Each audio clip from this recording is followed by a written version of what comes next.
Again, with numbers from two key swing states. Really? Here. Honestly, that's so amazing, because that's what I was about to say. Oh, wow. A poll released this morning shows Donald Trump pulling slightly ahead of Hillary Clinton in Florida.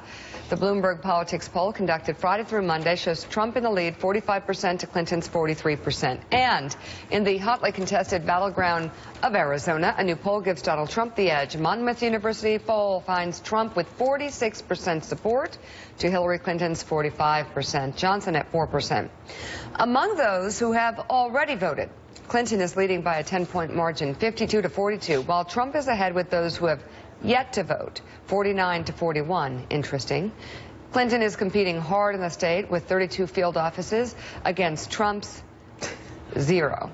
Oh, by the way, for those following the spending of campaigns, it appears that this may be the key statistic from the campaign, that Donald Trump has spent more money on hats than he has on polling. You're not kidding. No, I am not kidding. Number, I know. He has spent he sells those. money on baseball caps No, he than sells polling. those. You know, for people who claim the whole Donald Trump campaign was a big con, they're sort of being proved right at this point. Remember, he said months ago, I'm going to spend the money when we get closer to Election Day. I'm going to put ads up on Election Day. We're going to open field offices all over the place. It's going to be Make America great again. It's less than 2 weeks out. But on the other hand, Nicolle, if you had a candidate that, let's just take Donald Trump away from this. Okay. That didn't have to spend any money on polling and just said, you know what I'm going to do? The media takes a poll every 2.5 days. We're just going to live off that. We'll get this, somebody's always going to want to feed us the internals from that. We'll do that. And by the way, we're not going to buy 30-second ads. I'm going to do like free Instagram ads. I'm going to, the media, the more outrageous I am, the more the media gives me coverage. That is the playbook for actually a professional politician in the future to use, isn't it?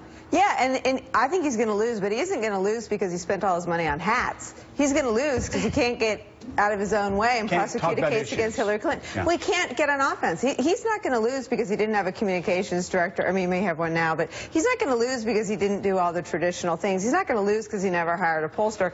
He's going to lose because he couldn't prosecute a case against Hillary Clinton. It is helpful to have field offices, though, to get the vote out in Florida. Look how close he is without any. Honestly, I think that is a question to be answered after the election, but he's not going to lose because he didn't have a campaign. Let's take that, just field offices.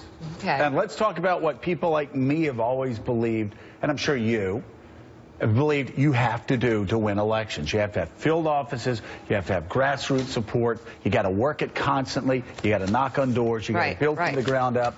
And Mike Barnicle, you know the state as well as anybody, New Hampshire. That's a state where grassroots support is king. We've heard it for years. Donald Trump, he goes into the New Hampshire primary and he just does big events. Doesn't do all the town hall meetings, doesn't do any town hall meetings. And he wins New Hampshire going away. I'm just wondering in 2016 whether the old rule, Donald Trump and Bernie Sanders are proving the old rule just don't apply anymore. Well, I don't think the old rules apply to a lot of aspects of campaigning. And I do think, to your point, you can run sort of a guerrilla campaign at one level, even as a national candidate. You can feed off of other people's polls, news media polls. You can feed off of getting free TV. But when it comes, and New Hampshire is unique. New Hampshire is different. It's a very activist, very involved state, a small state. You have to have a field operation to target Donald Trump did and get them to vote. Then that's my point. In the primary, he didn't. The party leaders in New Hampshire still can't believe that he won the way he won going away, because he broke every rule. You always hear the rule. New Hampshire people like to say, that they want to see somebody 7 or 8 times. And Chris Christie would have won the state if that was the rule. So John listen, Huntsman when you're won the state 4 close, years if you're this close, of course you need all those things. But I think that I think he's going to lose, but he's not going to lose because he didn't build a traditional campaign. He's going to lose because he can't stop saying stupid stuff. But I think it's an open question whether or not you need all that apparatus. I don't know the